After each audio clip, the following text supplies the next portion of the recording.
This is our third Sunday in our series, Hey Siri, when we are asking some of life and faith's biggest questions in an age where even my 7 and 9-year-old can, on their Apple Watch or computer in our living room, ask Siri, what's the weather today? Or what other question is on their mind? Taking time to realize that every question we have, especially those that maybe are the most important, aren't necessarily that easy to answer.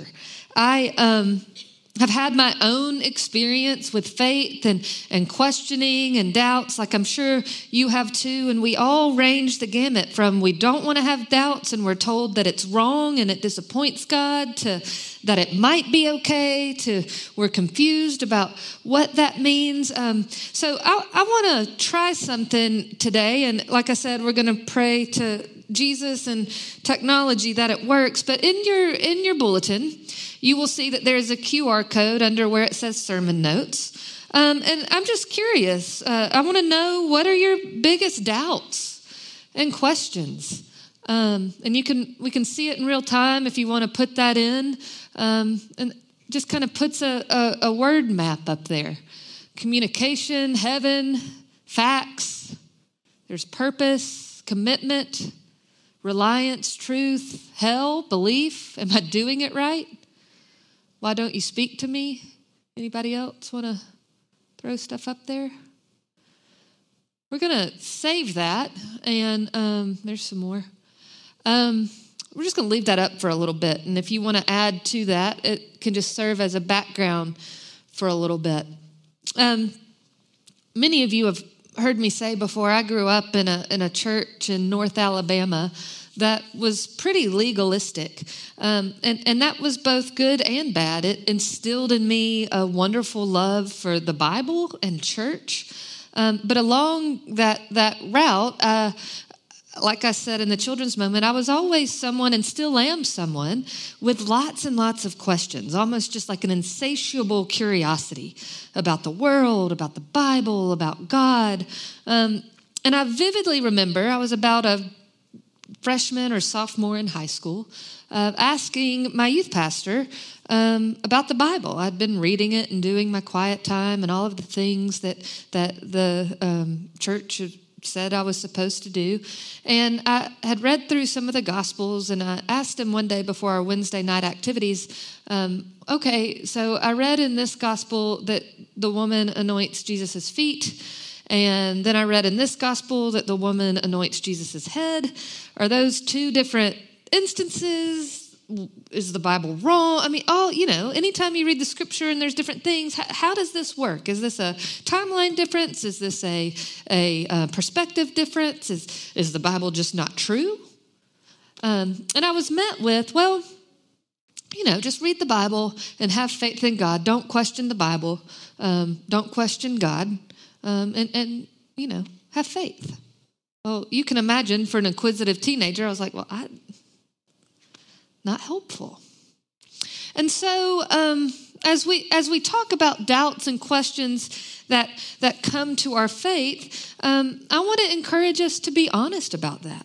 This is not a community of faith where we think that's a bad thing, or where we think that is a faith-disturbing thing. In fact, what questions allow us to do is be honest about where we are, about who we are, about what we're experiencing, and what it is that we hope or believe or need from God. And so I was reading something by Barbara Brown Taylor recently, and she was talking about a story of being at a conference with a bunch of religion professors. And so after one of the day's sessions, they were all sitting around and talking together. And one of the professors talked about that he had just gotten back not long ago from taking his class on a camping and rafting trip. And he said it was so great because they had this wilderness experience, and the class learned to rely on one another and open up to one another and trust one another. And even when they got back to the classroom, they were more willing to take risks and be vulnerable with one another. And so then when he was done telling his story, another teacher said, well, I don't mean to be prying, but were your students ever in real danger? And the first teacher who was telling the story said, well, of course not. I'm a responsible person. I would never put them in a situation where they were in real danger. And the teacher that interrupted him said, well, if there wasn't real danger, then it wasn't a real wilderness. Because in a real wilderness experience, there has to be something that could possibly harm you. In fact, there has to be something that might even kill you. Barbara Brown Taylor goes on to say that this is the kind of wilderness that kicks faith into action and into evolution. One where the death of your identity, the death of your certainty, the death maybe of your old community, your old beliefs, maybe even life as you know it. All of these deaths are entirely on the table and entirely possible. And though the dangerous thing might not kill you, it sure feels like it can. I don't believe that we can talk about faith and doubt without talking about wilderness and dangerous places. Because sometimes when it feels like our faith is faltering, and sometimes when it feels like our doubts are so big we don't know what to do with them, it feels like a wilderness. It feels dangerous. It feels lonely. It feels all of those things. And there are plenty of dangerous places where wild things and wild creatures can kill you. But there are also plenty of dangerous places where there are no wild creatures. Maybe the radiology center and the cancer unit. Maybe a neighborhood where parents have to teach their children what to do when gunshots sound, or what to do and where to put their hands when they get pulled over. Maybe wilderness is the threat of not seeing your family again and being separated from them for an undisclosed amount of time. Or addiction can be a wilderness. Losing a loved one can be a wilderness. Losing too many friends all at once can be a wilderness. Midlife can be a wilderness. Aging can be a wilderness. Being so excited to have a newborn baby and then not knowing what in the world to do next and being so exhausted you feel sick to your stomach can be a wilderness. Basically, anything that shows how breakable we are and how breakable everything is does the trick for being a wilderness experience, which means, I hate to break it to you, but wilderness is not optional. It is a tenet of the human existence, the human condition. And very few of us, in fact, none of us, can escape it. And in the midst of those times that are so acute and so palpable that feel like wildernesses, doubts inevitably creep in. Many of you have heard me talk about my grandparents in Huntsville, who were very much like paternal and maternal figures in my life. And 2 years ago, when me and 40-something other people got off a plane from Israel and Palestine, it was clear my phone had lots of texts, lots of voice messages, that the situation of them living independently had become untenable. And it was time to start figuring out how to get them full-time care and moved out of their home of however many years into memory care or assisted living community. And so I, didn't even wash my clothes from the Middle East and went to Huntsville and didn't know it at the time, but pretty much lived there for a month and was back and forth trying to figure out where they could go, logistics of how we could move them and all the things that go with that. And so I'd already been away from John Carl and the kids for a little over 2 weeks, and now I was gone again. And while I was up there, it very much felt like wilderness. And all sorts of doubts creeping in. Am I doing the right thing? Am I abandoning my family? Am I ruining my kids forever? And so then I finally get home about, a couple weeks later, and I remember going and dropping my bags and sitting in the chair in our master bedroom and just kind of staring. And that was altogether a different wilderness, right? Did we make the right decision? Are they going to be okay? A feeling of doubt about my safety and place in the world because what I knew as my childhood home was no longer going to be there. And so we all have these experiences that leave us scratching our heads and questioning and wondering, where is God in this? What is the purpose of this? Fill in the blank. If you're having a hard time or just don't want to access that part of your heart or gut or mind right now, the Bible is wrought with experiences of doubt, of hopes dashed, of promises made and seemingly unkept. Abraham and Sarah, God makes a promise to them that they will not only have a child, even though it appears Sarah can't have a child, but they will have as many children as the stars in the sky. Turns out Sarah gets a little tired of waiting on God and thinks it's not going to happen. And so she gives her maidservant Hagar to her husband Abraham to have a child. And then it turns out that experience and seeing a child that is not hers from another woman is just too hard. So she banishes Hagar and Ishmael out into their own wilderness, leaving them without shelter, without food, without support. Then Jacob, Abraham and Sarah's grandson, literally wrestled with God on the shores of the Jabbok River. He's going to meet his brother, Esau, and he is scared to death. He doubts if his family will survive. He doubts if he will survive. He doubts if he will have anything left to show for everything he's worked for at that point in his life.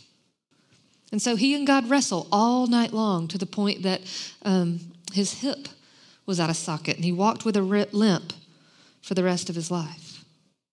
Moses, God calls Moses to lead God's children out of Egypt. And Moses immediately pushes back and says, not me, not your guy. I have killed an Egyptian, so I would really not like to go back to Egypt, please. And I also have a terrible speech impediment. Doubts that he is the person that can do what God has in store with him. Doubts, I'm sure, that the Israelite people can be freed from the bondage that was Egypt, the most powerful place in that area at the time. Joseph doubted that Mary conceived the child in her womb through the Holy Spirit. I mean, who among us wouldn't? Religious leaders, they doubted that Jesus was the Messiah as he claimed to be. Peter doubts Jesus when they're on the boat in the Sea of Galilee and he sees Jesus far off walking on water and decides to walk out to him and then begins to sink. The disciples doubt the women who come and tell them that Jesus is no longer in the tomb but has been resurrected from the dead. And Thomas takes it one further. He doesn't believe the women or his friends until he can see for himself that Jesus is alive again. Which brings us to our passage today.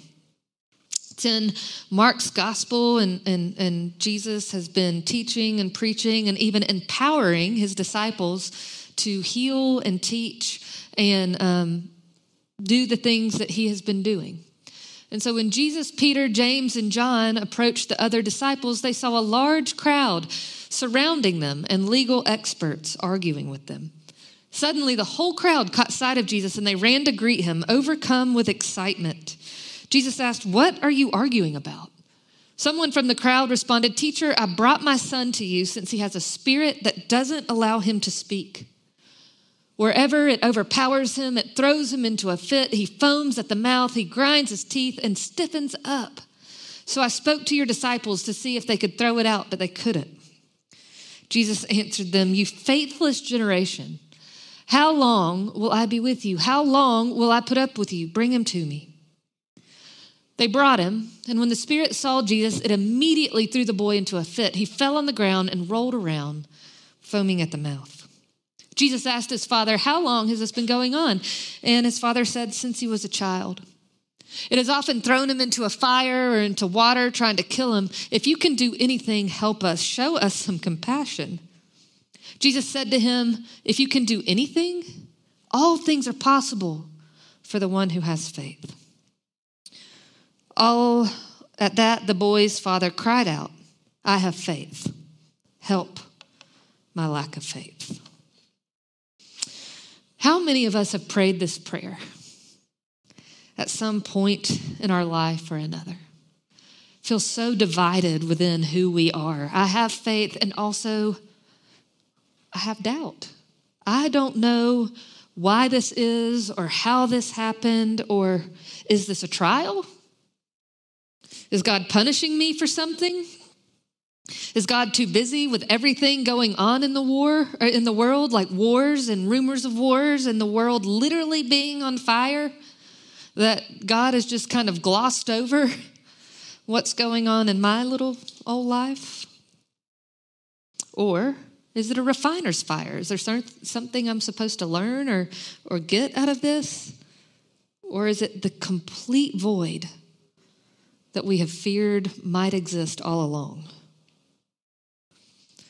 When we come to this point, there is only one thing left, and that's for us to decide what it means. The reality is, when it comes to our doubts, the question is more about how we experience doubt, not if we experience doubt, or not if it's okay. Most of us have already been met head on, and if we haven't, eventually we will be met head on with something within us or outside of us that was not what we had in mind at all. At all. And as Barbara Brown Taylor says, when we said we had faith, what we meant was we had faith that this terrible thing wouldn't happen to us. We had faith that somehow we were immune to the laws of the universe. We had faith that we would have a solution, feel better, or find a way out sooner. We had faith that God would come up with a better plan than for those we love most in the world to die, or for us to die. Doubt and faith are not, doubt and questions are not the enemy of our faith. And so I need us to just go ahead and get that preconceived notion, if it has ever existed in us at all, and just put it aside.